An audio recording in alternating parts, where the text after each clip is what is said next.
with cameras overlooking the home. 2 helicopters arrived and they left behind their cameras, and the family took the cameras. In a court case, a civil case, they discovered that there were 4 dugouts containing almost 20 soldiers. And in a civil case, they also got discovery of statements from 6 of the soldiers in the closest dugout. On the evening of the attack, the soldiers radioed to their command to say, "Gunmen at the house, instructions." The instructions back from the senior military people and the police were, "Stay put, do not intervene." 10 minutes later there was gunfire and they reported that. The word back, do not intervene, switch off your recording equipment, switch off your cameras. Now, that is horrendous, but it's not unique. It's commonplace. And when those families go to court to get justice, the truth about what happened and the truth about what the British were up to will change the narrative that currently exists.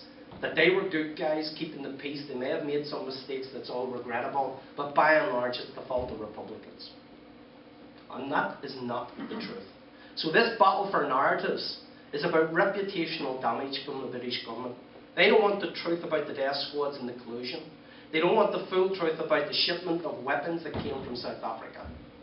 They don't, that armed loyalists that killed 229 people. They don't want to talk about the tens of thousands of intelligence files that they gave out on people.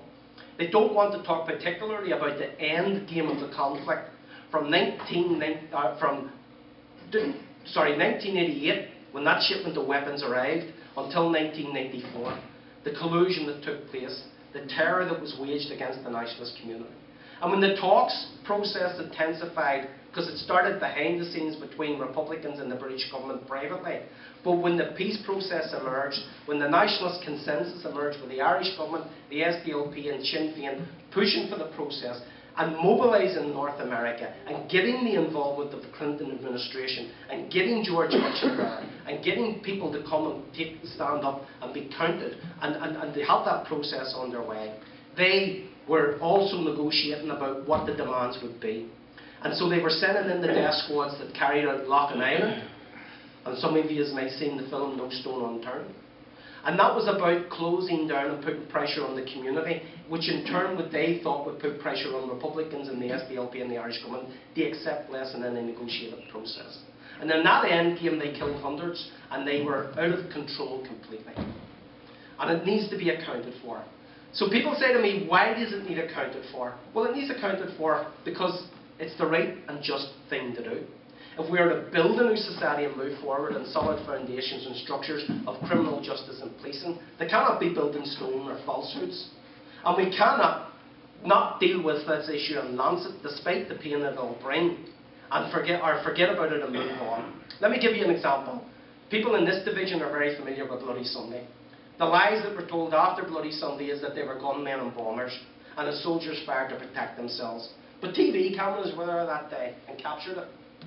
And the world seen Bishop Daly, as Father Daly was then, with a white handkerchief carrying Gerard Donaghy's body and saying to the media and to the soldiers, "Get back."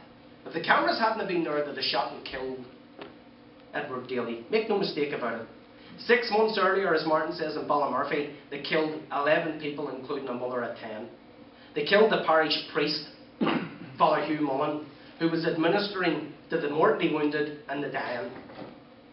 1 year later in Springhill, they killed 5 people, 2 of them children. They killed the priest there administering to the wounded, Father Noel Fitzpatrick. They got away with it because there were no cameras. On Bloody Sunday the world's seen it, but still the Widgery report was a whitewash that exonerated the soldiers and cast blame on the victims. And that's what's still happening today.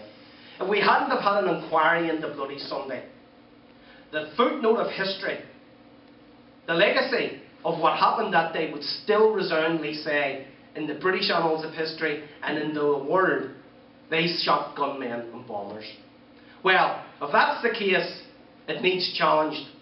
Maura Meehan and Dorothy Maguire weren't gun women or bombers. And hundreds of people like Carol Ann Kelly wasn't a gun person or a bomber. Julie Livingston, 67 children killed by the British state. 360